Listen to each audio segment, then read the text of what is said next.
हरे कृष्णा दोस्तों, राधे राधे। आप सभी का दिन शुभ और मंगलमय हो। इससे पहले की कथाएं सुनने के लिए आप सभी का बहुत बहुत धन्यवाद। आज सुनिए आश्विन मास महात्म्य में आगे श्री भगवान कहते हैं, हे सुमुखी, अब मैं 7वां अध्याय का महात्म्य बतलाता हूँ, जिसे सुनने वाले मनुष्य के लिए मुक्ति बहुत ही सहज हो जाती है। गोदावरी नदी के तट पर प्रतिष्ठान अर्थात पैठन नामक एक विशाल नगर है, जहाँ पर मैं पीपले के नाम से विख्यात होकर रहा करता था। उस नगर में जनश्रुति नामक एक राजा रहा करते थे, जो भूमंडल की प्रजा को सबसे प्रिय थे। उनका प्रताप मातन मंडल के प्रचंड तेज के समान जान पड़ता था। प्रतिदिन होने वाले उनके यज्ञ के धुएं से नंदन वन के कल्प वृक्ष इस प्रकार काले पड़ गए थे, मानो राजा की असाधारण दानशीलता देखकर वे लज्जित हो गए हो। उनके यज्ञ में प्राप्त पुरोट के रसास्वादन में सदा आसक्त होने के कारण देवतागण कभी भी प्रतिष्ठानपुर को छोड़कर बाहर जाते ही नहीं थे। उनके दान के समय छोड़े हुए जल की धारा प्रताप रूपी तेज और यज्ञ के धुएं से पुष्ट होकर मेघ ठीक समय पर वर्षा किया करते थे। उस राजा के शासनकाल में खेती में होने वाले 6 प्रकार के उपद्रवों के लिए कहीं भी थोड़ा सा स्थान मिलता ही नहीं था और अच्छी नीतियों का चारों ओर प्रसार हुआ करता था। वे बावली कुएं और पोखरे खुदवाने के बहाने मानो प्रतिदिन पृथ्वी के भीतर की निधियों का अवलोकन किया करते थे। एक समय राजा के दान तप यज्ञ और प्रजा पालन से संतुष्ट होकर स्वर्ग के देवताओं ने वर देने के लिए धरती पर आए। वे कमल नाल के समान उज्ज्वल हंसों का रूप धारण कर अपने सुंदर पंख हिलाते हुए आकाश मार्ग से चलने लगे। बड़ी उतावली के साथ उड़ते हुए वे सभी हंस आपस में बातचीत भी करते जाते थे। उन्हीं में से भाद्राक्ष और आदि 2-3 हंस बड़ी तेजी से उड़कर आगे निकल गए। तब पीछे वाले हंसों ने आगे जाने वाले को संबोधित करके कहा, अरे भाई भद्रा, सब तुम लोग तेजी से चलकर आगे क्यों जाओगे? यह मार्ग तो बड़ा दुर्गम है, इसमें हम सबको साथ मिलकर ही चलना चाहिए। क्या तुम्हें दिखाई नहीं देता? यह सामने ही पुण्य मूर्ति महाराज जन का तेज पुंज अत्यंत स्पष्ट रूप से प्रकाशमान हो रहा है। उस तेज से भस्म होने की आशंका है, इसलिए सावधान होकर चलना चाहिए। पीछे वाले हंसों के वचन सुनकर आगे वाले हंस हंस पड़े और ऊंचे स्वर से उनकी बातों की अपेक्षा अवहेलना करते हुए कहने लगे, अरे भाई, क्या इस राजा जनश्रुति का तेज ब्रह्मवादिनी राजा जनश्रुति अपने ऊंचे महल की छत से उतर गए और सुखपूर्वक आसन पर विराजमान होकर अपने सारथी को बुलाकर कहने लगे, जाओ महात्मा रथ को यहाँ लेकर आओ। राजा का यह अमृत के समान वचन सुनकर मह नामक सारथी बहुत प्रसन्न हुआ और नगर से बाहर निकल गया। सबसे पहले उसने मुक्ति दैनी काशीपुरी की यात्रा की। उसके बाद जहाँ जगत के स्वामी भगवान विश्वनाथ मनुष्य को उपदेश दिया करते हैं, उसके बाद वह गया क्षेत्र में पहुंचा, जहां प्रफुल्ल नेत्रों वाले भगवान गदाधर संपूर्ण लोक का उद्धार करने के लिए निवास किया करते हैं। इसके बाद नाना प्रकार के तीर्थों में भ्रमण करता हुआ वह सारथी पंपा नासनी मथुरापुरी में पहुंच गया। यह भगवान श्री कृष्ण का आदि स्थान है, जो परम महान और मोक्ष प्रदान करने वाला है। वेद और शास्त्रों में वह तीर्थ त्रिभुवन पति भगवान गोविंद के अवतार स्थान के नाम से प्रसिद्ध है। नाना प्रकार के देवता और ब्रह्मा ऋषि उसका दर्शन सेवन किया करते हैं। मथुरा नगर कालिंदी अर्थात यमुना के किनारे शोभा पाता है। उसकी आकृति अर्धचंद्र के समान लगती है। वह सब तीर्थों के निवास से परिपूर्ण है। परम आनंद प्रदान करने के कारण बहुत सुंदर लगता है। गोवर्धन पर्वत के होने से मथुरा मंडल की शोभा और भी बढ़ गई। वह पवित्र वृक्षों और लताओं से घिरा हुआ है। उसमें 12 वन है। वह परम पयम तथा सबको विश्राम देने वाले श्रुतियों के शंकर के अटा हंस की तरह शोभा पाती है। जहाँ ब्राह्मणों के शास्त्रीय आलाप सुनकर मख मनुष्य भी सुंदर वाणी और पदों का उच्चारण करते हुए देवता के समान हो जाया करते हैं। जहाँ निरंतर होने वाले यज्ञ धूम से व्याप्त होने के कारण आकाश मंडल मेघों से धूल रहने पर भी अपनी काली माँ नहीं छोड़ता। जहाँ उपाध्याय के पास आकर छात्र जन्मकालीन अभ्यास से ही सारी कलाएं स्वतः ही पढ़ लेते हैं। जहाँ तहाँ माणिकेश्वर नाम से प्रसिद्ध भगवान चंद्रशेखर देहधारियों को वरदान देने के लिए नित्य निवास किया करते हैं। कश्मीर के राजा माणकेश ने दिग्विजय में समस्त राजाओं को जीतकर भगवान शिव का पूजन किया था। तभी से उनका नाम माणकेश्वर हो गया था। उन्हीं के मंदिर के दरवाजे पर महात्मा रेख एक छोटी सी गाड़ी पर बैठे और अपने अंगों को खुजला हुआ वृक्ष की छाया में बैठे हुए थे। इसी अवस्था में सारथी ने उन्हें देखा। राजा के बताए हुए भिन्न भिन्न चिन्हों से उसने शीघ्र ही राजा रंग को पहचान लिया। तब उनके चरणों में प्रणाम करके सारथी कहने लगा, हे ब्राह्मण, आप किस स्थान पर रहते हैं? आपका पूरा नाम क्या है? आप तो सदा स्वच्छ विचारने वाले हैं, फिर आप यहाँ किस लिए ठहरे हुए हैं? और इस समय आपका क्या करने का विचार है?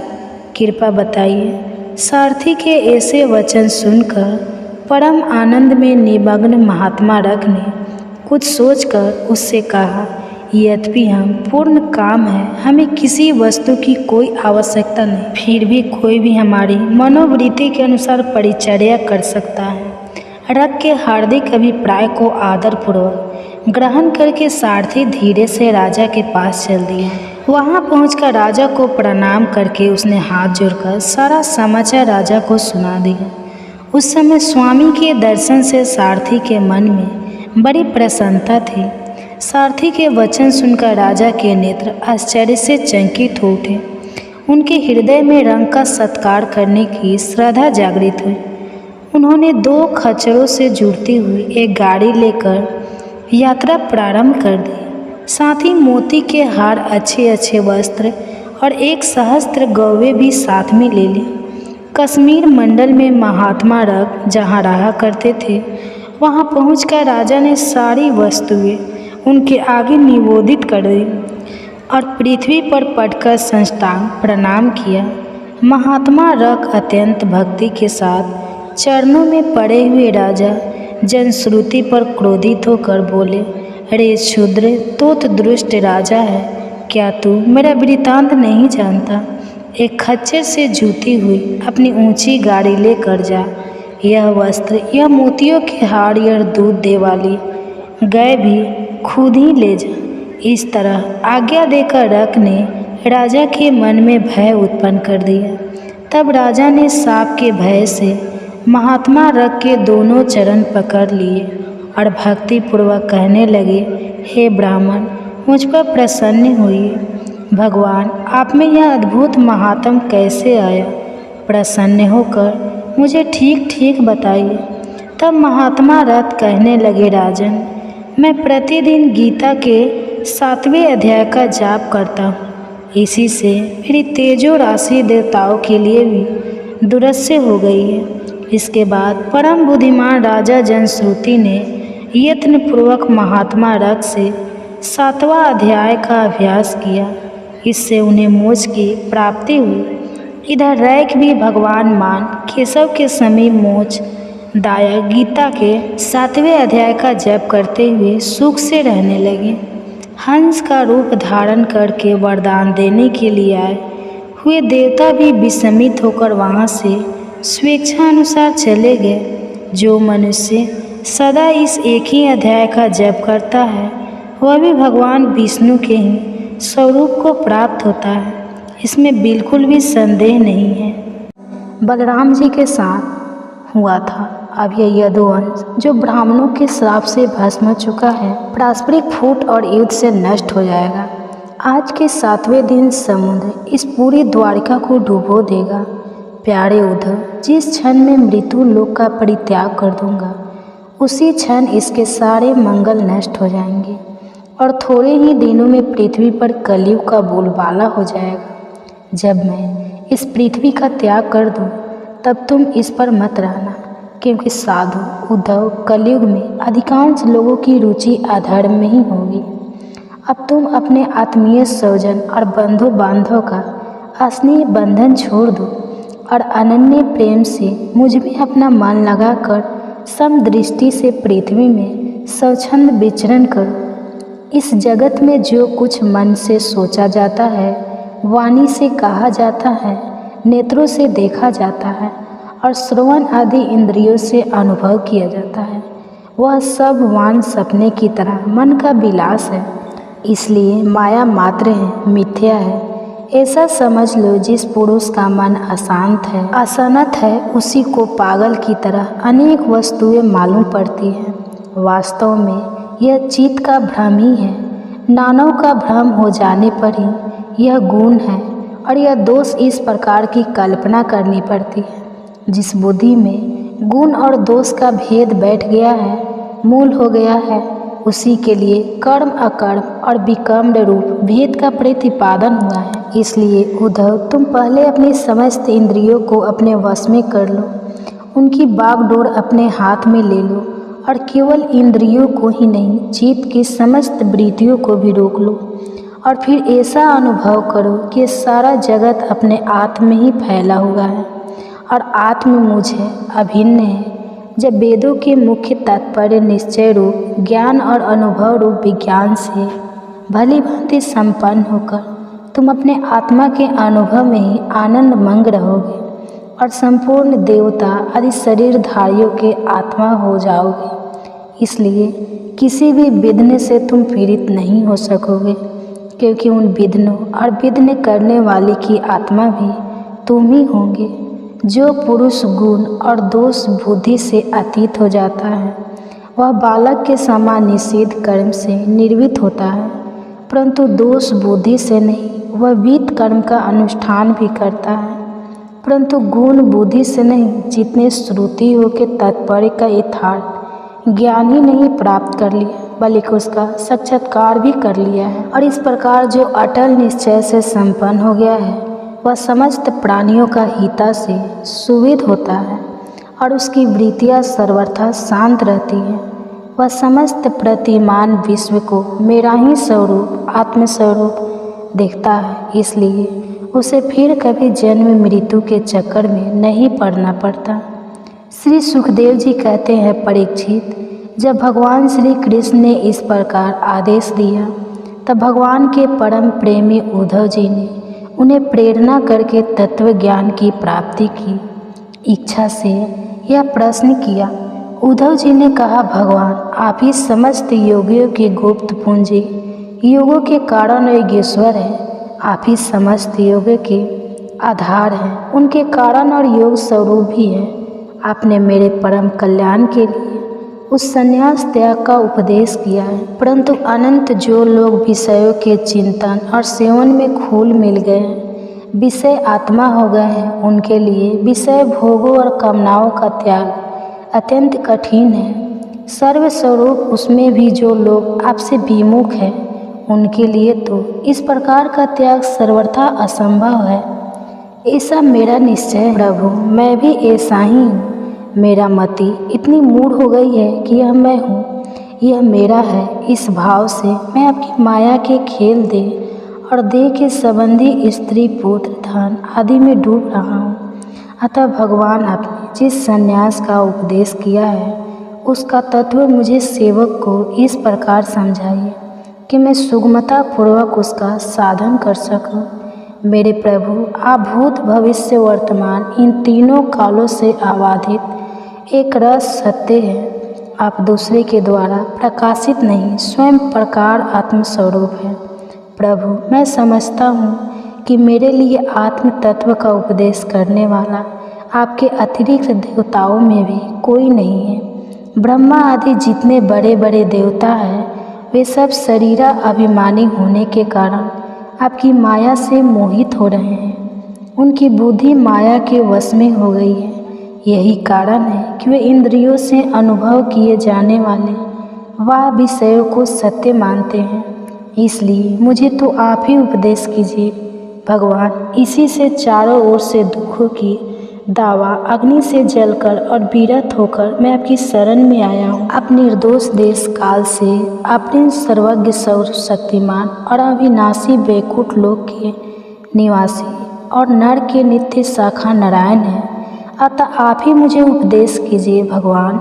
श्री कृष्ण ने कहा, उद्धव, संसार में जो मनुष्य यह जगत क्या है, इसमें क्या हो रहा है इत्यादि बातों का विचार करने में निपुण है, वे चित्त में भरी हुई अशुभ वासनाओं से अपने आप को स्वयं अपनी विवेक शक्ति से ही प्रायः बचा लेता है।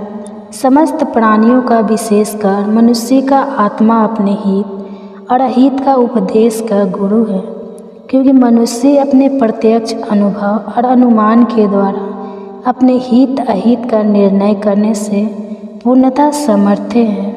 सांख्य योग 20 धीर पुरुष इन मनुष्य योनि में इंद्रिय शक्ति, मन शक्ति आदि के आश्रयभूत मुझ आत्म तत्व को प्रणुत प्रकट रूप से साक्षात्कार कर लेते हैं। मैंने एक पैर वाले, दो पैर वाले, तीन पैर वाले, चार पैर वाले, चार से अधिक पैर वाले और बिना पैर के इत्यादि अनेक प्रकार के शरीरों का निर्माण किया है। उनमें मुझे सबसे अधिक प्रिय मनुष्य का ही शरीर है। इस मनुष्य शरीर में एकाग्र चित्त, तीक्ष्ण बुद्धि पुरुष, बुद्धि आदि ग्रहण किए जाने वाले हेतु से जिनसे कि अनुमान भी होता है, अनुमान से अग्र अर्थात अहंकार आदि विषयों से भिन्न मुझ सर्व प्रवर्तक ईश्वर को साक्षात अनुभव करते हैं। इस विषय में महात्मा लोग एक प्राचीन इतिहास कहा करते हैं। वही इतिहास परम तेजस्वी अवधूत दत्तात्रेय और राजा यदु के संवाद के रूप में है। एक बार धर्म के मर्मज्ञ राजा यदु ने देखा कि एक त्रिकालदर्शी तरुण अवधूत ब्राह्मण निर्भय विचर रहे हैं। तब उन्होंने उनसे यह प्रश्न किया, तो इसी के साथ यह अध्याय समाप्त हुआ। इसके आगे राजा यदु ने दत्तात्रेय जी से क्या प्रश्न किया, यह मैं कल के अध्याय में सुनाऊंगा। तब तक के लिए भगवान हरि का नाम लेते रहे। आया हूँ। कहते हैं कि आपके जैसा दानी तो इस धरती पर दूसरा कोई है ही नहीं। तो मुझे आशा ही नहीं बल्कि पूर्ण विश्वास है कि जो वस्तु मुझे चाहिए वह आप मुझे अवश्य दे देंगे। फिर भी मन में कोई शंका न रहे, इसलिए आप पहले संकल्प कर लीजिए, उसके बाद ही मैं आपसे मांगूंगा। नहीं तो अगर आप कहे तो फिर मैं खाली हाथ ही चला जाता हूँ। ब्राह्मण की बात सुनकर कर्ण कहने लगे कि हे ब्राह्मण देवता, अगर आपको मेरे प्राणों की भी आवश्यकता पड़ी तो मैं अपने प्राण देने के लिए भी तैयार हूँ। तब ब्राह्मण के भेष में इंद्र ने और भी विनम्रतापूर्वक कहा, नहीं नहीं राजन, आपके प्राणों की कामना हम नहीं करते, बस हमें तो इच्छित वस्तु मिल जाए तो हमें आत्म शांति मिले। पहले आप संकल्प कर लीजिए, उसके बाद ही मैं आपसे दान मांगूंगा। कर्ण समझ गए कि अब ब्राह्मण वेश में देवराज इंद्र ही उनके द्वार पर खड़े हैं। फिर भी उन्होंने जल हाथ में लेकर संकल्प लेते हुए कहा कि हम प्रण करते हैं, हे विप्र, अब आप तुरंत मांगिए, आप जो मांगोगे हम आपको अवश्य देंगे। तब देवराज इंद्र ने कहा, राजन, आपके शरीर के कवच कुंडल हमें दान स्वरूप चाहिए। एक पल के लिए वहाँ पर सन्नाटा छा गया। कर्ण ने देवराज इंद्र की आंखों में झांका और फिर दानवीर कर्ण ने बिना एक क्षण गवाए अपने कवच और कुंडल अपने शरीर से तलवार की सहायता से अलग कर दिए और ब्राह्मण रूपी देवराज इंद्र को सौंप दिए। देवराज ने भी एक क्षण की देरी किए बिना वह कवच और कुंडल लिए और अपने दूर खड़े हुए रथ पर सवार होकर वहाँ से चले गए। वो तेजी से अपने रथ पर जा रहे थे कि उनका राज खुलने के बाद कर्ण बदल न जाए। कुछ आगे जाकर देवराज इंद्र का रथ नीचे उतरकर धरती में धंस गया। तभी एक जोर से आकाशवाणी हुई, देवराज इंद्र, तुमने बड़ा पाप किया है। अपने पुत्र अर्जुन की जान बचाने के लिए तुमने छल पूर्वक कर्ण की जान खतरे में डाल दी है।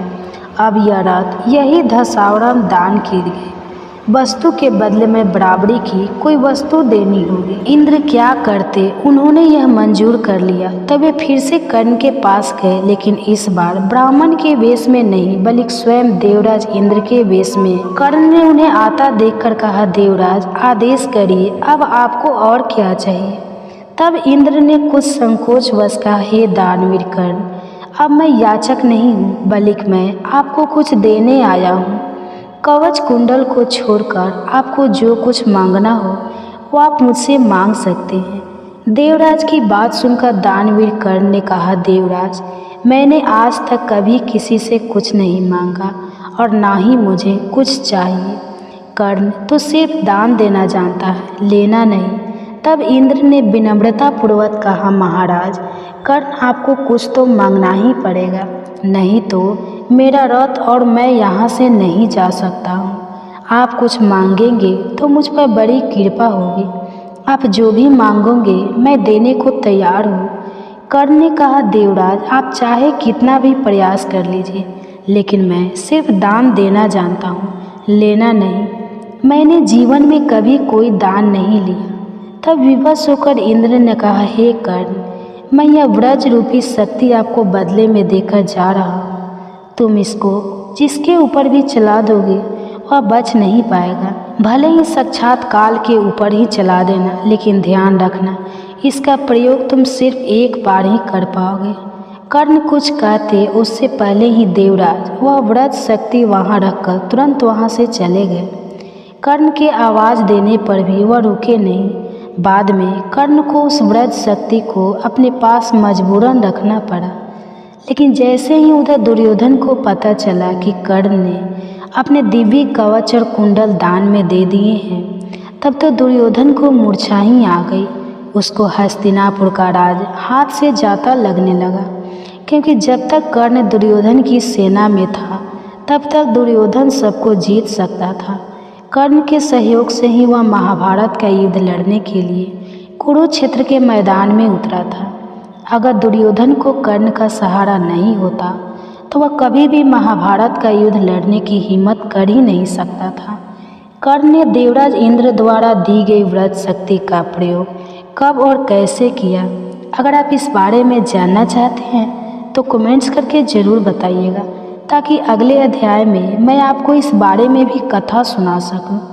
जब कर्ण से उनके दिव्य कवच और कुंडल मांगे जा रहे उस समय का बहुत ही मामलिक वृतांत है, जो कि महाकाव्य रश्मि रथी में बताया गया है। उन्हीं की कुछ पंक्तियाँ मैं आपको सुनाना चाहता हूँ, फिर आप अध्याय सुनिए। सहम गया सुन शपथ कर्ण की हृदय, विप्र का डोला नयन झुकाए हुए भिक्षु साहट समेट कर बोला, धन की लेकर भीख नहीं मैं घर भरने आया हूँ, और नहीं नीर्प को अपना सेवक करने आया हूँ। यह कुछ मुझको नहीं चाहिए, देव धर्म को बल दे देना ही, तो मुझे कृपा कर कवच और कुंडल दे। कवच और कुंडल विद्युत छू कर्ण के तन को, पर कुछ सोच रहस्य कहा। उसने गंभीर कर्मन को समझाया, तो यह और ना कोई आप स्वयं सुरपति हैं, देने को आए प्रसन्न हो तब को नई प्रगति है। धन ने हमारा सुइयां सबको खींच मही पर लाया, स्वर्ग भीख मांगने आज सची मीठी पर आया। क्षमा कीजिए, इस रहस्य को तुरंत ना जान सके, मैं छुप कर आए, आप नहीं इसे पहचान सका। मैं दिन विप्र ही समझ कहा, धन धाम धड़ा लेने को था, क्या मेरे पास अन्यथा सूरपति को देने को। केवल ग्रंथ जिन्हें प्रिय उनको स्थूल मनुज का देगा, और व्ययवासी मिट्टी से दान भला क्या लेगा। फिर भी देवराज भिक्षुक बनकर यदि हाथ पसारे, जो भी हो पर इस सुयोम का हम क्यों अशुभ विचारे। आपको जो मांगा है दान वही मैं दूंगा। तो यह थी दानवीर कर्ण की कहानी। अब सुनिए आज का अध्याय। श्री हरि कहते हैं, हे देवी, अब सब लोगों द्वारा सम्मानित 5वें अध्याय का महात्म्य संक्षेप से बतलाता हूँ, ध्यान पूर्वक सुनो। मद्र देश में पूर्वकूत नामक एक नगर है, उसमें पिंगल नामक एक ब्राह्मण रहा करता था। वह वेद पाठी ब्राह्मणों के विख्यात वंश में जो सर्वथा निश्लक था उत्पन्न हुआ था, किंतु अपने कुल के लिए उचित वेद शास्त्रों के स्वाध्याय को छोड़कर ढोल आदि बजाते हुए उसने नाच गान में मन लगा लिया। गीत नृत्य और बाजा बजाने की कला में खूब मेहनत करके उसने प्रसिद्धि प्राप्त कर ली और उसी से उसका राजभवन में ही प्रवेश हो गया। अब वह राजा के साथ रहने लगा और प्राय स्त्रियों को बुला बुला कर उनका उपभोग करने लगा। स्त्रियों के सिवा और कहीं उसका मन लगता ही नहीं था। धीरे धीरे अभिमान बढ़ जाने से उकल होकर वह एकांत में राजा से दूसरों के दोष बदला नहीं लगा। पिंगल की एक पत्नी थी जिसका नाम था अरुणा और वह नीच कुल में उत्पन्न हुई थी और कामी पुरुषों के साथ विहार करने की इच्छा से सदा उन्हीं की खोज में घूमा करती। उसने पति को अपने मार्ग का कांटा बनकर एक दिन आंधी रात में घर के भीतर ही उसका सिर काटकर मार डाला और उसकी लाश को जमीन में गाड़ दिया। इस प्रकार प्राणों से युक्त होने पर वह यमलोक में जा पहुंचा और भीषण निर्कोमी बिना अरुणा भी भगंदर रोग से अपने सुंदर शरीर को त्याग कर घोर नरक भोगने के बाद उसी वन में सूखी हो गई। एक दिन वह दाना चुगने की इच्छा से इधर उधर फुदक रही थी। इतने में ही उस गिद्ध ने पूर्व जन्म के वैर का स्मरण करके उसे अपने तीखे नखों से फाड़ डाला। सुगी अर्थात तोती घायल होकर पानी से भरे हुई मनुष्य की खोपड़ी में जा गिरी। गिद्ध फिर से उसकी ओर झपटा। इतने में ही जाल फैलाने वाले बहेली ने उसे भी बाणों का निशाना बना दिया। उसकी पूर्व जन्म की पत्नी सुगी उस खोपड़ी के जल में डूबकर अपने प्राण त्याग चुकी थी। फिर वह क्रूर पक्षी भी उसी में डूब गया। तब यमराज के दूत उन दोनों को यमलोज में लेके गए। वहाँ अपने पूर्व जन्म के पाप कर्मों को याद करके दोनों ही बड़े डर रहे थे। इसके बाद यमराज ने जब उन्हें घृणित कर्मों पर नज़र डाली तब उन्हें पता चला कि मृत्यु के समय अचानक खोपड़ी के जल में स्नान करने से इन दोनों का ही पाप नष्ट हो चुका है। तब उन्होंने उन दोनों को मनवांछित लोक में जाने की आज्ञा दी। यह सुनकर अपने पापों को याद करते हुए दोनों आश्चर्य में पड़ गए। फिर धर्मराज के पास जाकर उनके चरणों में प्रणाम करके पूछने लगे कि भगवान, हम दोनों ने तो पूर्व जन्म में बहुत घृणित पाप इकट्ठा किए थे, फिर हमें मनवांछित लोकों में भेजने का क्या कारण है, बताइए। यमराज ने कहा, सुनो, गंगा के किनारे वट नामक एक उत्तम ब्रह्मा ज्ञानी रहा करती थी। वे एकांत से भी ममता रहित, शांत विरह और किसी से भी द्वेष ना रखने वाली थी। हर दिन गीता के 5वें अध्याय का जप करना उनका सदा का नियम था। 5वें अध्याय को सुन लेने पर महापाप पुरुष भी सनातन ब्रह्मा का ज्ञान प्राप्त कर लेता है। उसी पुण्य के प्रभाव से शुद्धचित होकर उन्होंने अपने शरीर का परित्याग किया था। गीता के पाठ से जिनका शरीर निर्मल हो गया था, जो आत्मज्ञान प्राप्त कर चुके थे, उन्हीं महात्मा की खोपड़ी का जल पाकर तुम दोनों पवित्र हो गए। इसलिए अब तुम दोनों मनवा लोकों को जाओ, क्योंकि गीता के 5वें अध्याय के महात्म से तुम दोनों शुद्ध हो गए हो। श्री हरि भगवान कहते हैं, हे देवी, सबके प्रति सम्मान भाव रखने वाले धर्मराज के द्वारा इस प्रकार समझाए जाने पर वे दोनों बहुत प्रसन्न हुए और फिर दिव्य विमान पर बैठकर बैकुंठ धाम को चले गए। इससे आगे की कथा आप अगले अध्याय में सुनिए। वहाँ से एक राक्षसी गुजरी, उसका नाम जरा था। जब उसने जीवित शिशु के 2 टुकड़ों को देखा तो अपनी माया से उन दोनों टुकड़ों को जोड़ दिया और वह शिशु एक रूप में हो गया। एक शरीर होते ही अब वह शिशु जोर जोर से रोने लगा। उस नन्हे बालक की आवाज़ सुनकर दोनों रानियां बाहर निकली और उन्होंने उस बालक को गोद में ले लिया। राजा बृहदर्थ भी वहां आ गए और उन्होंने उस राक्षसी से उसका परिचय पूछा। राक्षसी ने राजा को सारी बात सच सच बता दी।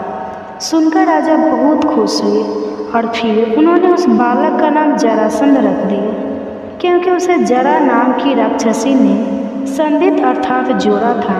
फिर जरासंध का वध करने के लिए भगवान श्री कृष्ण ने एक उपाय सोचा। उपाय के अनुसार भगवान श्री कृष्ण, भीम और अर्जुन ब्राह्मण का वेश बनाकर जरासंध के पास गए और उसे कुश्ती करने के लिए ललकारा।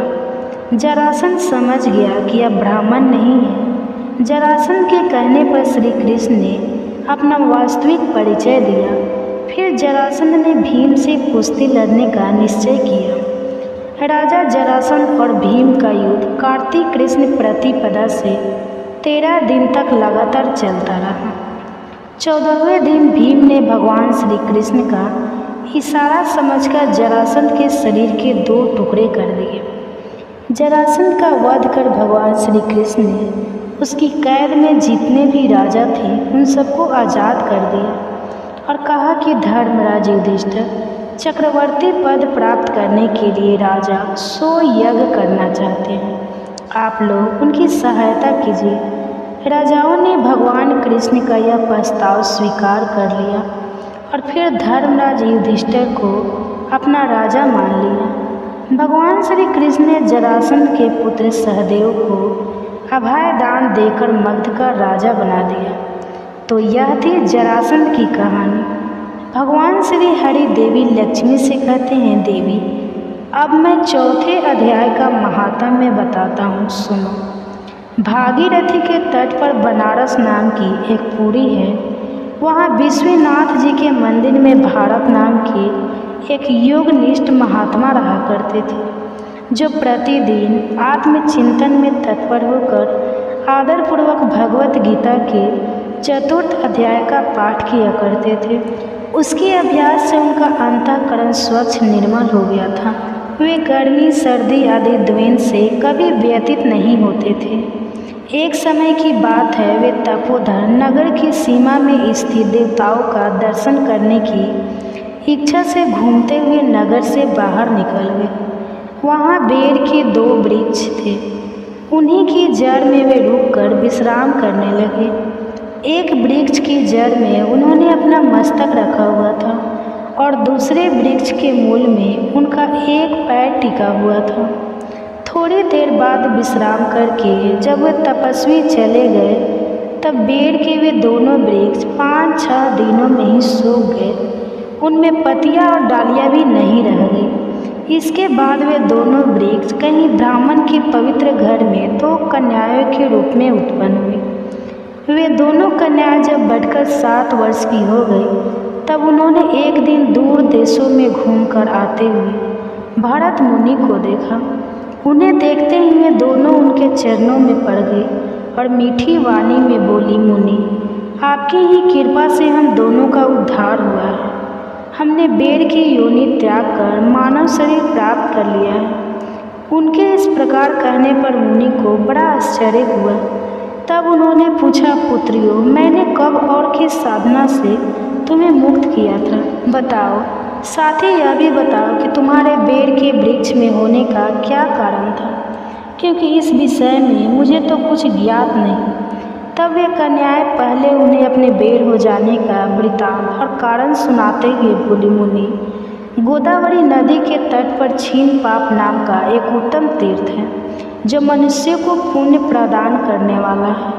वह पावन की परम सीमा पर पहुंचा हुआ है। उस तीर्थ में सत्य तपा नामक एक तपस्वी बड़ी कठिन तपस्या कर रहे थे। वे गर्मी की ऋतु में प्रज्वलित अग्नि के बीच में बैठते थे। वर्षा काल में जल की धाराओं से उनके मस्तक के बाल सदा भीगे ही रहते थे और जाड़े के समय में जल में निवास करने के कारण उनके शरीर में हमेशा रोंगटे खड़े ही रहते थे।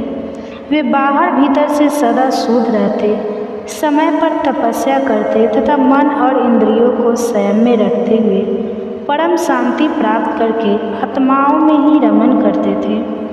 वे अपनी विद्वता के द्वारा जैसा व्याख्यान करते थे, जो वचन सुनाते थे, उसे सुनने के लिए साक्षात ब्रह्मा जी भी प्रतिदिन उनके पास उपस्थित होते और प्रश्न किया करते थे।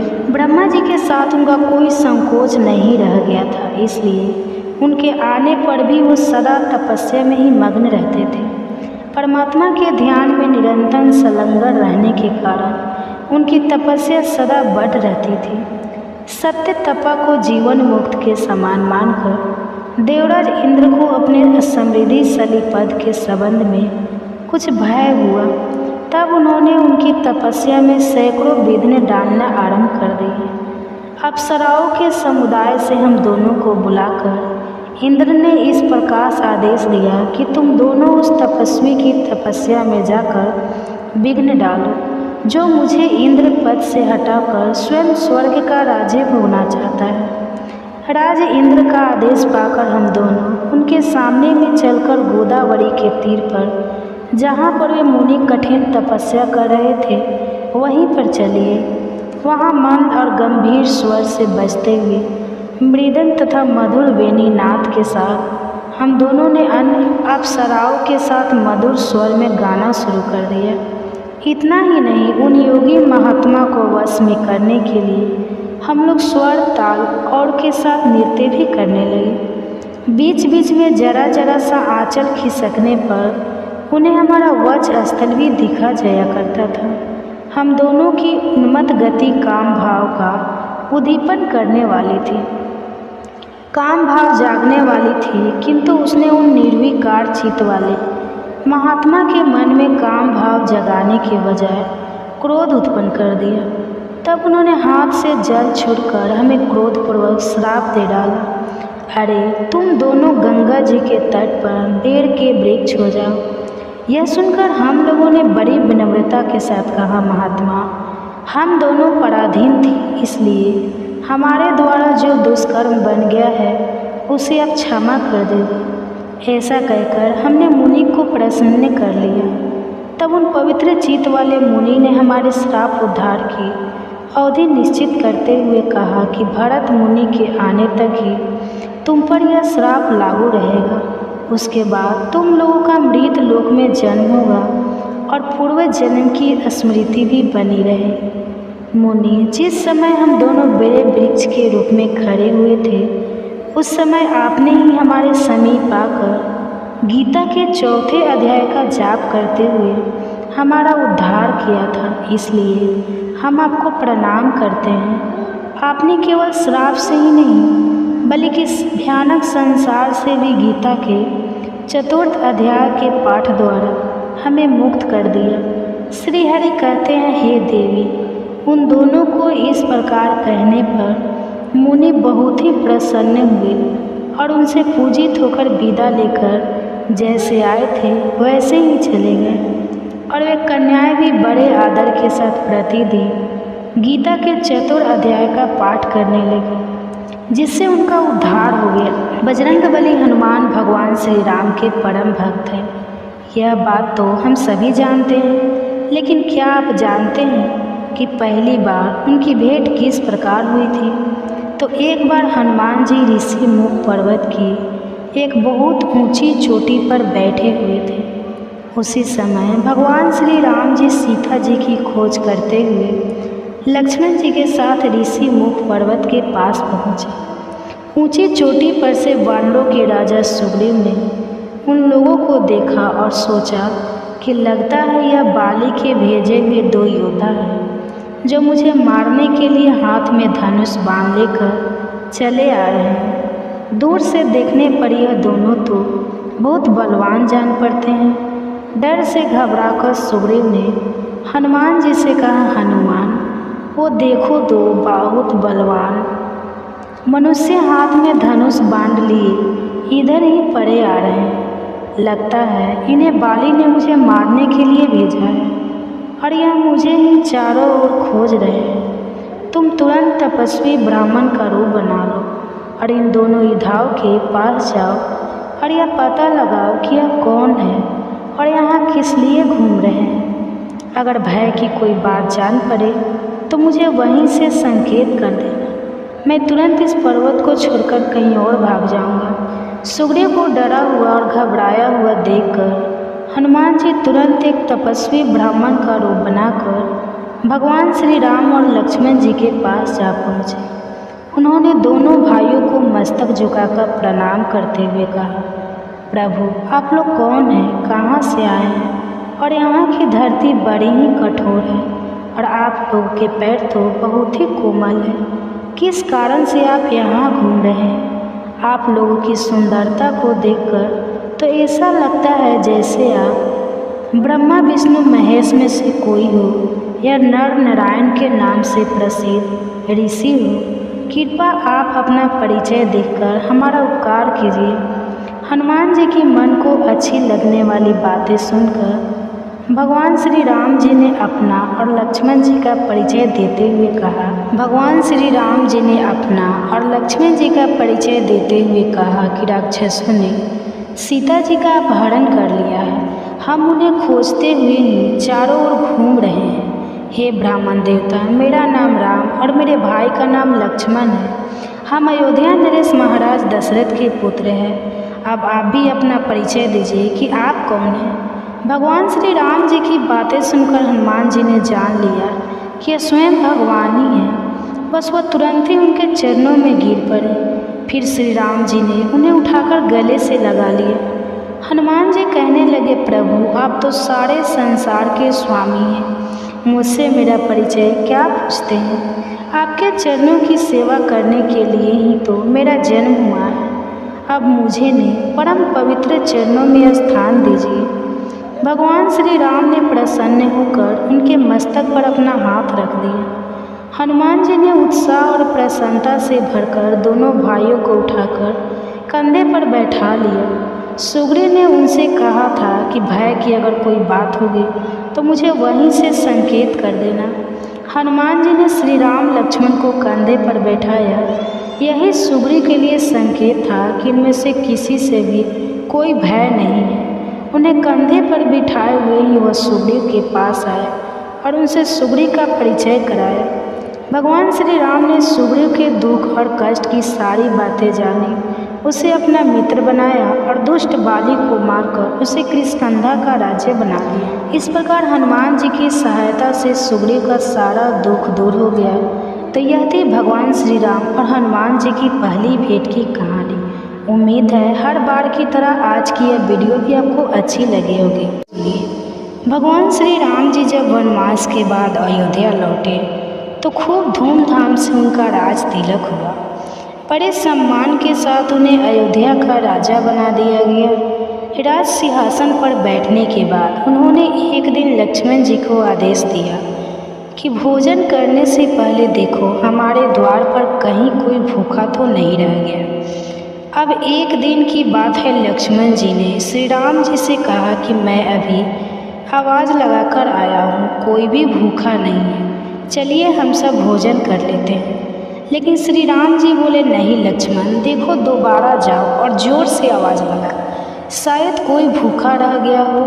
भगवान श्री राम जी के आदेश का पालन करते हुए लक्ष्मण जी दोबारा बाहर गए और उन्होंने ज़ोर से आवाज़ लगाई तो कोई आदमी तो नहीं बल्कि एक कुत्ते को लक्ष्मण जी ने रोते हुए देखा।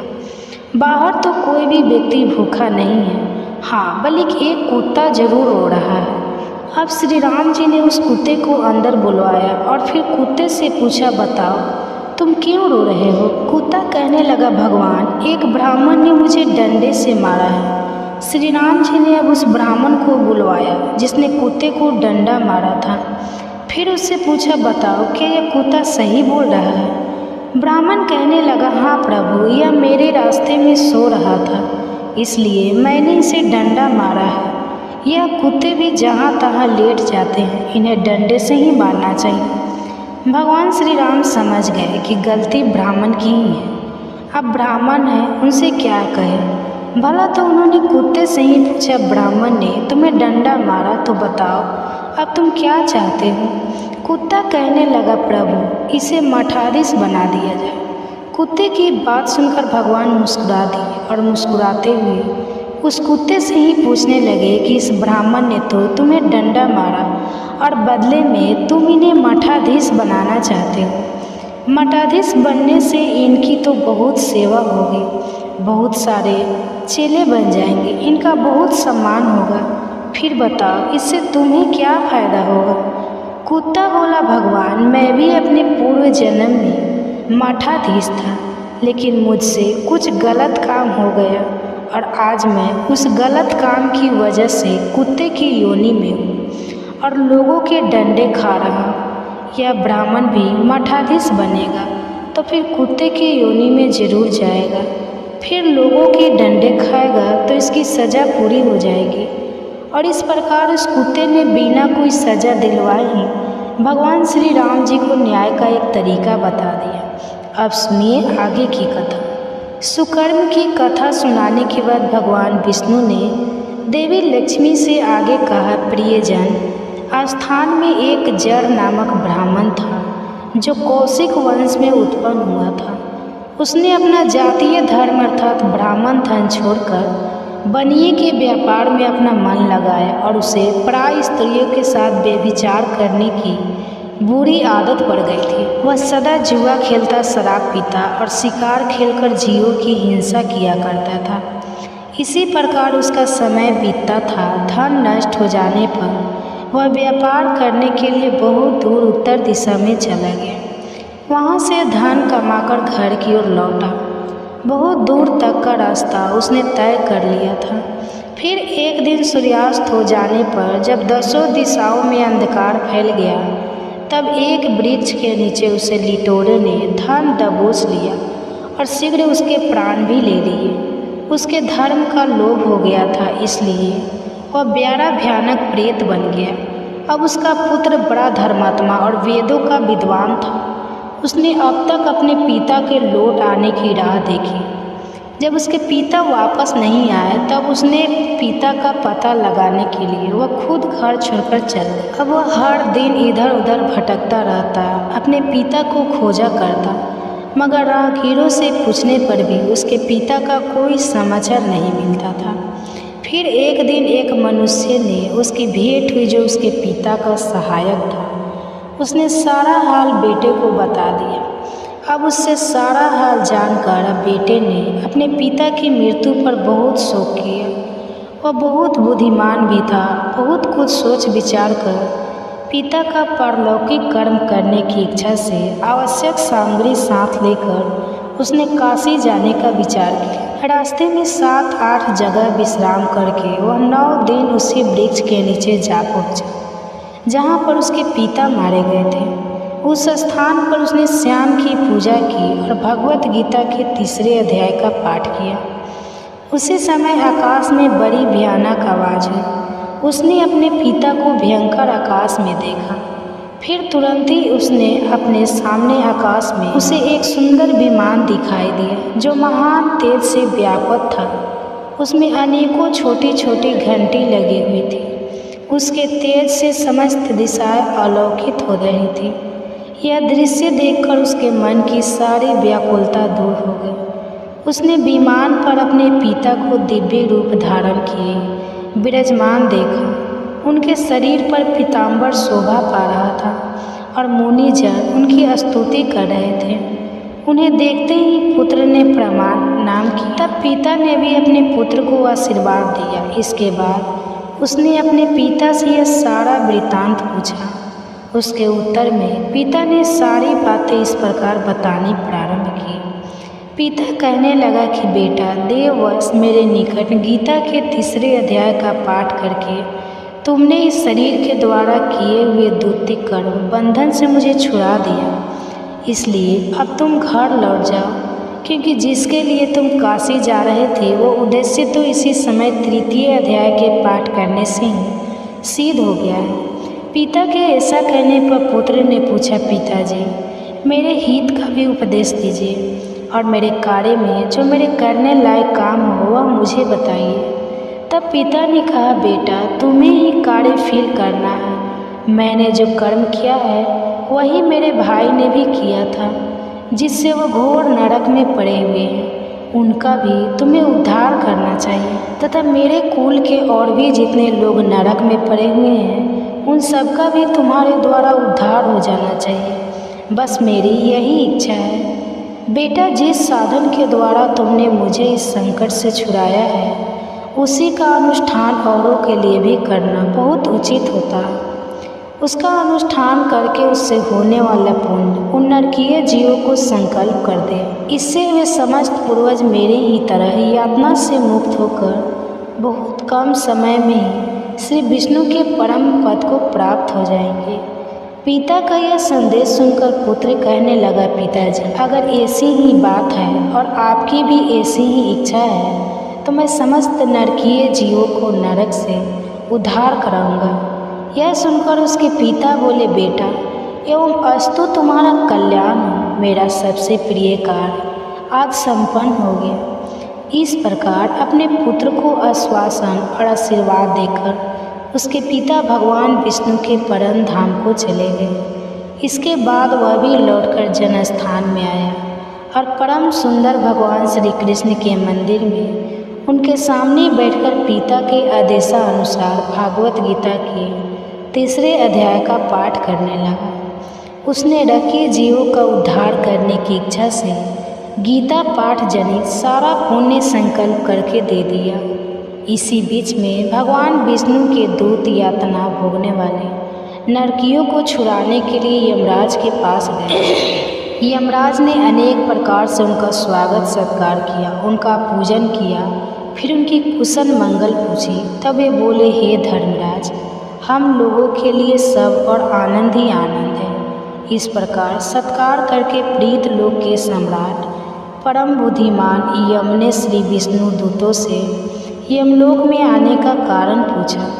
तब भगवान विष्णु के दूत कहने लगे, हे यमराज, शेष शैया पर शयन करने वाले भगवान श्री हरि ने हम लोगों को आपके पास कुछ संदेश देने के लिए भेजा है। भगवान हम लोगों के मुख से आपकी कुशल पूछते हैं और आज्ञा देते हैं कि आप नरक में पड़े हुए समस्त प्राणियों को छोड़ दें।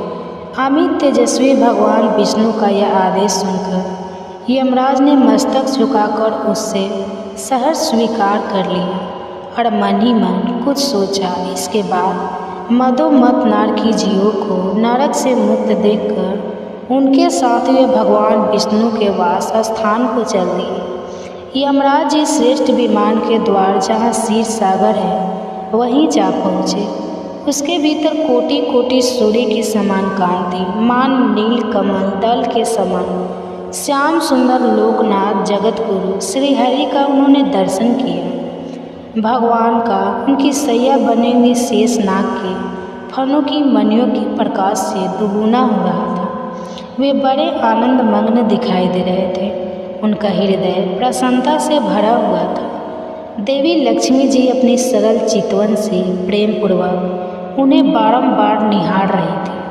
चारों ओर योगी जन भगवान की सेवा में खड़े हुए थे। उन योगियों की आंखों के तारे ध्यानत होने के कारण निश्चल प्रतीत हो रहे थे। देवराज इंद्र अपने विरोधियों को परास्त करके उद्देश्य से भगवान की स्तुति कर रहे थे।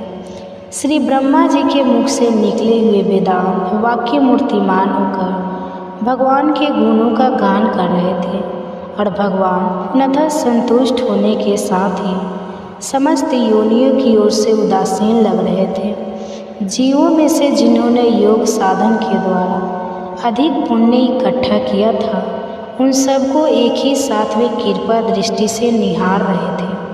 भगवान अपने स्वरूपभूत अखिल चराचर जगत को आनंदपूर्ण दृष्टि से आमोद कर रहे थे। शेष नाग की प्रभा से ओदशील और सर्वस्त्र व्यापक दिव्य विग्रह धारण किए नील कमल के समान श्याम वर्ण वाले श्रीहरि ऐसे जान पड़ते थे मानो चांदनी से घिरा हुआ आकाश सुशोभित हो रहा। इस प्रकार भगवान के दर्शन करके यमराज अपनी विशाल बुद्धि के द्वारा उनकी स्तुति करने लगे। यमराज बोले, संपूर्ण जगत का निर्माण करने वाले हे परमेश्वर, आपका अंतःकरण अत्यंत निर्बल है। आपके मुख से ही वेदों का प्रादुर्भाव हुआ है। आप ही विश्वरूप और इसके विधायक ब्रह्मा हैं। आपको नमस्कार है। अपने बल और वेग के कारण जो अत्यंत दूर प्रतीक होते हैं, ऐसे दानवत्रों का अभिमान चूर्ण करने वाले भगवान विष्णु को नमस्कार है। पालन के समय सतमम शरीर धारण करने वाले विश्व की आधार सर्वव्यापी श्रीहरि को नमस्कार है। समस्त देहदारियों की पाप राशि को दूर करने वाले परमात्मा को प्रणाम है। जिनके ललाटवर्ती नेत्र के तनिक सा खुलने पर भी आग की लपटें निकलने लगती है, उन रुद्र रूपधारी आप परमेश्वर को नमस्कार है। आप संपूर्ण विश्व के गुरु, आत्मा और महेश्वर हैं। इसलिए समस्त वैष्णव जनों को संकट से मुक्त करके उन पर कृपा करते हैं। आप माया से विस्तार को प्राप्त हुए, अखिल विश्व में व्यापक होकर भी कभी माया अथवा उससे उत्पन्न होने वाले गुणों से कभी मोहित नहीं होते। माया तथा माया जनित गुणों के बीच में स्थित होने पर भी आप पर उनमें से किसी का कोई भी प्रभाव नहीं पड़ता। प्रभु, आपकी महिमा का अंत नहीं है, क्योंकि आप अनंत हैं। फिर आप वाणी के विषय भला कैसे हो सकते हैं? आपकी स्तुति मैं किस प्रकार कर सकता हूँ? इसलिए प्रभु, मेरा तो मौन रहना ही उचित है। इस प्रकार स्तुति करके यमराज ने हाथ जोड़कर कहा, हे जगत गुरु, आपके आदेश से इन जीवों को गुण रहित होने पर भी मैंने छोड़ दिया।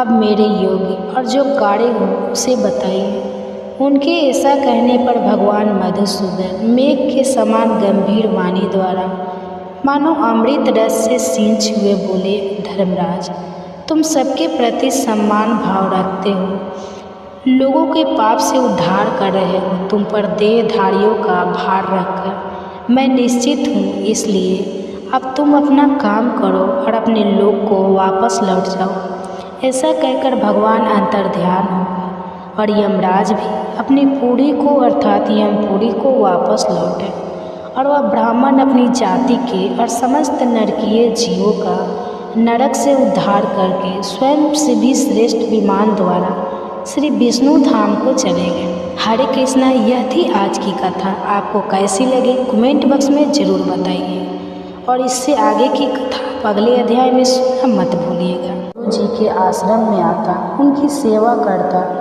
गुरु जी जहाँ कहीं भी प्रवचन करने जाते, युवक को भी अपने साथ लेकर जाया करते थे। इस तरह से वह युवक लगभग हर सत्संग और प्रवचन में गुरु जी के साथ रहने लगा। गुरु जी को युवक के हाव भाव देखकर कुछ दिनों से एहसास हो रहा था कि शायद उसका मन कहीं भटक रहा है।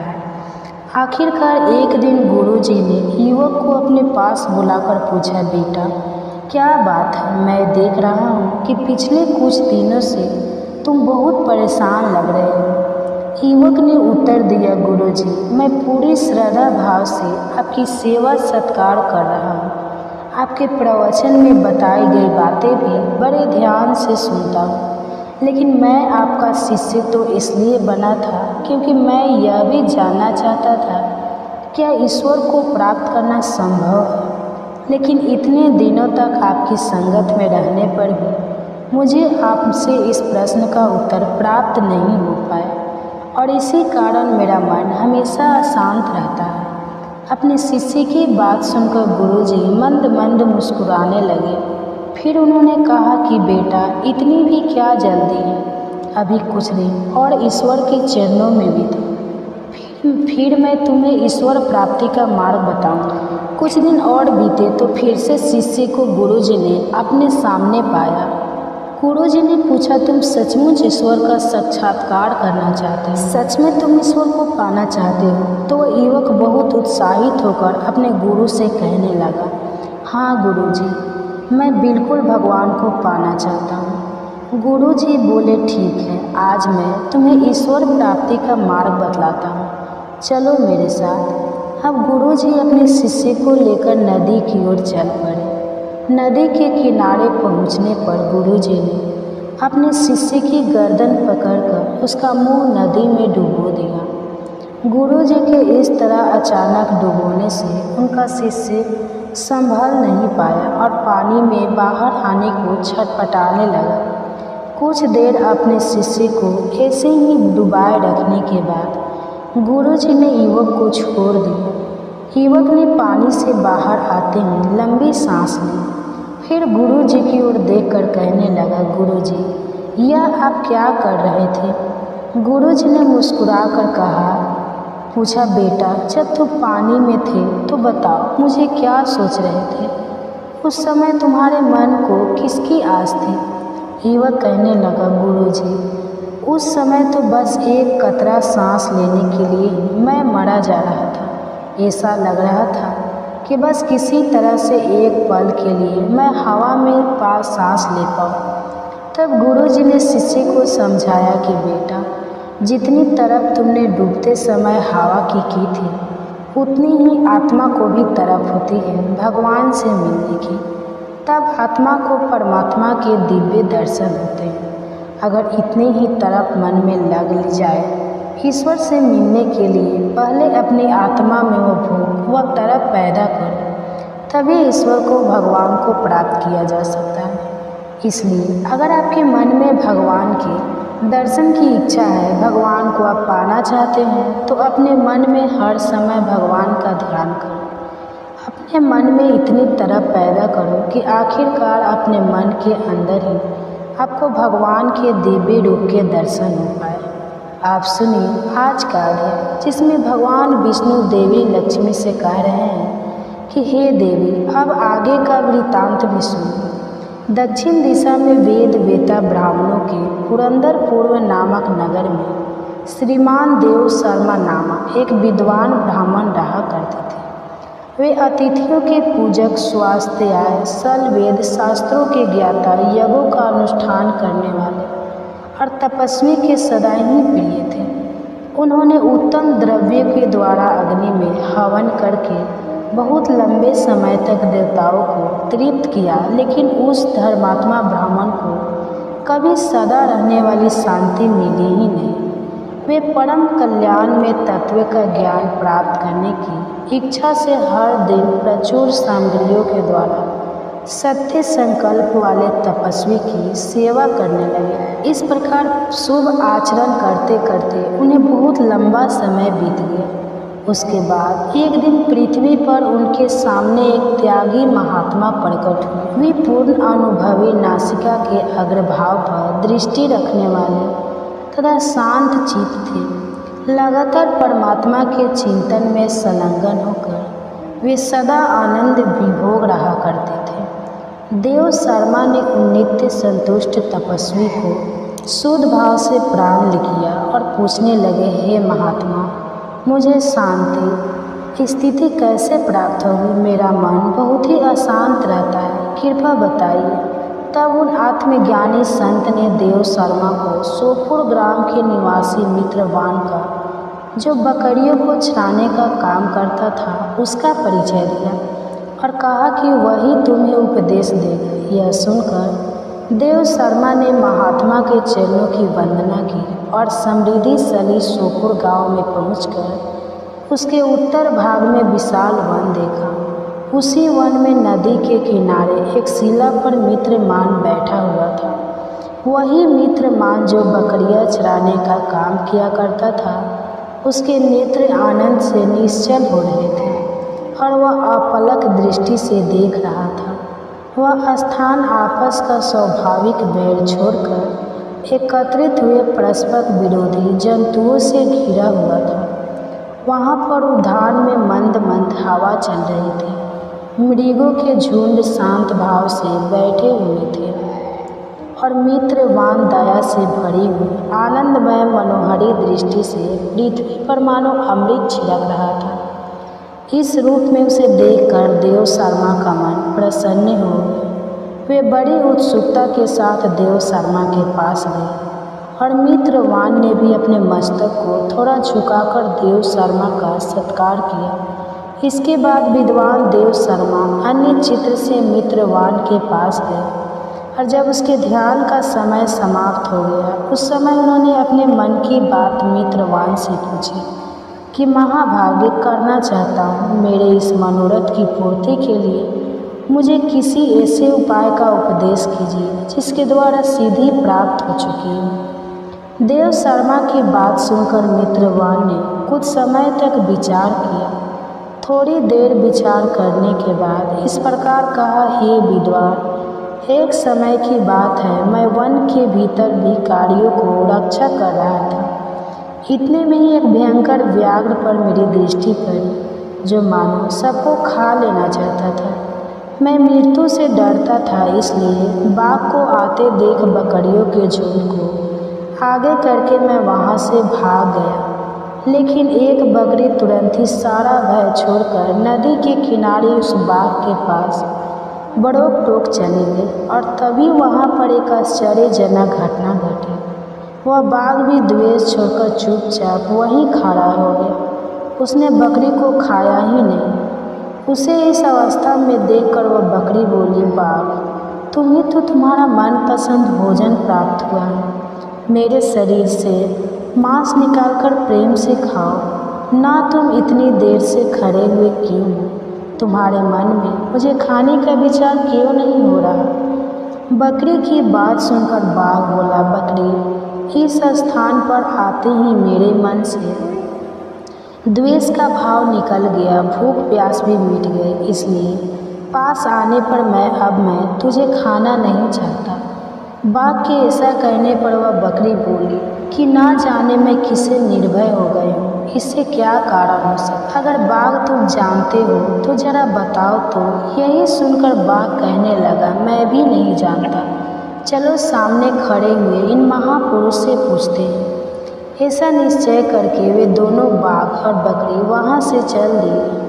उन दोनों के स्वभाव में वह विचित्र परिवर्तन देखकर मैं बड़ा आश्चर्य में पड़ा हुआ था, क्योंकि बाघ तो बकरी को खा डालता था। ऐसे में वह दोनों एक साथ इधर आ रहे थे। इतने में उन्होंने मेरे पास आकर मुझसे ही प्रश्न कर लिए। वहाँ वृक्ष की शाखा पर एक वानर राज था।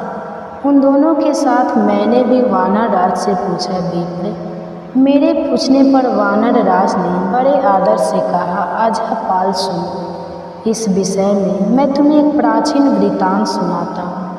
यह सामने वन के भीतर जो बहुत बड़ा मंदिर है, जरा उसकी ओर देखो। इसमें ब्रह्मा जी का स्थापित किया हुआ एक शिवलिंग है। तो पूर्व समय में यहाँ सुंकम नामक एक बुद्धिमान महात्मा रहा करते थे, जो तपस्या में लीन होकर इस मंदिर में पूजा अर्चना करते थे। वे वन में से फूल इकट्ठा करके लाते और नदी के जल से पूजनीय भगवान शंकर को स्नान कराकर उन्हीं से उनकी पूजा किया करते थे। इस प्रकार आराधना का कार्य करते हुए सुकर्म यहाँ रहा करते थे। बहुत समय के बाद उनके पास किसी तिथि का आना हुआ। सुकर्म ने भोजन के लिए फल लाकर अतिथि को अर्पित किए और कहने लगे, विद्वान, मैं केवल तत्व ज्ञान की इच्छा से भगवान शंकर की आराधना करती हूँ। आज इस आराधना का फल परिपक्व होकर मुझे मिल गया, क्योंकि इस समय आप जैसे महापुरुष ने मुझ पर कृपा की है। शुक्र माँ के ऐसे मधुर वचन सुनकर तपस्या की धनी महात्मा अतिथियों को बड़ी प्रसन्नता। उन्होंने एक शिलाखंड पर भगवत गीता का दूसरा अध्याय लिख दिया और ब्राह्मण को उसके पाठ और अभ्यास के लिए आज्ञा देते हुए कहा, ब्राह्मण, इससे तुम्हारा आत्मज्ञान संबंधी मनोरथ अपने आप सफल हो जाएगा। ऐसा कहकर वे बुद्धिमान तपस्वी सुकर्म के सामने ही उन्हें देखते देखते अंतर ध्यान हो गए और सुकर्म विस्मित होकर उनके आदेश के अनुसार निरंतर भगवत गीता के द्वितीय अध्याय का अभ्यास करने लगे। इसके बाद बहुत लंबे समय के बाद अंतःकरण शुद्ध होकर उन्हें आत्मज्ञान की प्राप्ति हुई। फिर तो वे जहाँ जहाँ गए वहाँ वहाँ का तपोवन शांत होता चला गया। उनके शीत उष्ण और रोग द्वेष आदि की बाधाएं दूर हो गई। इतना ही नहीं, उन स्थानों में भूख प्यास का कष्ट भी जाता रहा और भय का तो सर्वथा भाव हो गया। यह सब द्वितीय अध्याय का जप करने वाले सुकर्म ब्राह्मण की तपस्या का ही प्रभाव समझे। मित्रवान कहने लगा कि वानर राज के ऐसा कहने पर मैं बड़ी प्रसन्नता से बकरी और बाघ के साथ उस मंदिर की ओर गया। वहाँ जाकर शिलाखंड पर लिखे हुए गीता के द्वितीय अध्याय को मैंने देखा और पढ़ा। उसी की आवृत्ति करने से मैंने तपस्या का पार पा लिया। इसलिए भद्र पुरुष, तुम भी सदा द्वितीय अध्याय की ही आवृत्ति किया करो, इसे बार बार पढ़ा करो। ऐसा करने पर मुक्ति तुमसे दूर नहीं रहेगी। श्री भगवान कहने लगे, हे प्रिय मित्र, वन के प्रकार आदेश देने पर देव शर्मा ने उनका पूजन किया और फिर उसे प्रणाम करके पुरंदपुर की राह ली। वहाँ किसी देवालय में पुरुषोत्तम नानक से द्वितीय अध्याय को पढ़ा। उनसे उपदेश पाकर सूद अंतःकरण वाले देव शर्मा प्रतिदिन बड़ी श्रद्धा के साथ अब द्वितीय अध्याय का पाठ करने लगे। तब उन्होंने प्रशंसा के योग्य परम पद को प्राप्त कर लिया। हे लक्ष्मी, यह द्वितीय अध्याय का उपाख्यान कहा गया। अब अगले वृत्तांत में मैं आपसे तृतीय अध्याय का महात्म्य बतलाऊं। जब बात माता लक्ष्मी जी के बारे में हो रही है तो चलिए अब आपको माता लक्ष्मी से जुड़ी हुई एक कहानी सुनाते हैं। एक बार की बात है, राजा बलि समय बिताने के लिए एकांत स्थान पर गधे के रूप में छुपे हुए थे। देवराज इंद्र उनसे मिलने के लिए उन्हें ढूंढ रहे थे। एक दिन देवराज ने उन्हें खोज निकाला और उनसे छुपने का कारण जानकर उन्हें काल का महत्व बताया, साथ ही उन्हें तत्व ज्ञान का बोध भी कराया। तभी राजा बलि के शरीर से एक दिव्य रूपा आत्मा स्त्री निकली। उसे देखकर देवराज ने पूछा, दैत्य, आज ये स्त्री कौन है? देवी मानुषी या आसुरी शक्ति में से ये कौन सी शक्ति है? राजा बलि बोले, देवराज, यह देवी इन तीनों शक्तियों में से कोई भी नहीं है, आप इनसे स्वयं ही पूछें। देवराज इंद्र के पूछने पर वे शक्ति बोली, देवेंद्र, मुझे न तो दैत्य राजा बलि जानते हैं और ना ही तू या फिर कोई अन्य देवगण पृथ्वी लोक पर लोग मुझे अनेक नामों से पुकारते हैं, जैसे श्री लक्ष्मी आदि। इंद्र बोले, देवी, आप इतने समय से राजा बलि के पास हैं, लेकिन ऐसा क्या कारण है कि आप इन्हें छोड़कर मेरी ओर आ रहे हैं? लक्ष्मी जी बोली, देवेंद्र, मुझे मेरे स्थान से कोई भी हटा या डगा नहीं सकता। मैं सभी के पास काल के अनुसार आती जाती रहती हूँ। जैसा काल का प्रभाव होता है उतने ही समय तक उसके पास रहती हूँ, यानी कि मैं समय अनुसार एक को छोड़कर दूसरे के पास रहा करती हूँ। देवी लक्ष्मी की बात सुनकर देवराज इंद्र ने पूछा, देवी, फिर आप मनुष्य को यहाँ निवास क्यों नहीं करती? देवराज इंद्र की बात सुनकर लक्ष्मी जी कहने लगी, देवेंद्र, मेरा निवास वहीं होता है जहाँ सत्य हो, धर्म के अनुसार कार्य होते हो, व्रत और दान देने के कार्य होते हो।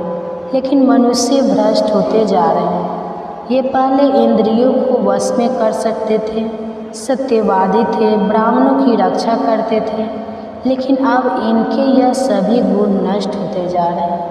ये तब उपवास नहीं करते, यज्ञ, हवन, दान आदि से इनका कोई संबंध ही नहीं बचा। पहले यह रोगी, स्त्रियों, वृद्धों, दुर्बल की रक्षा करते थे, गुरुजनों का आदर करते थे, लोगों को क्षमा देते थे, लेकिन अब अहंकार, मोह, लोभ, क्रोध, आलस्य, अविवेक, काम आदि ने इनके शरीर में जगह बना ली। यह लोग पशु तो पाल लेते हैं, लेकिन वह चारा नहीं खिलाते, उनका पूरा दूध निकाल लेते हैं और पशुओं के बच्चे भूख से चिल्लाते हुए मर जाते हैं। यह अपने बच्चों का लालन पालन करना भूलते जा रहे हैं। इनमें आपसी भाईचारा समाप्त हो गया है।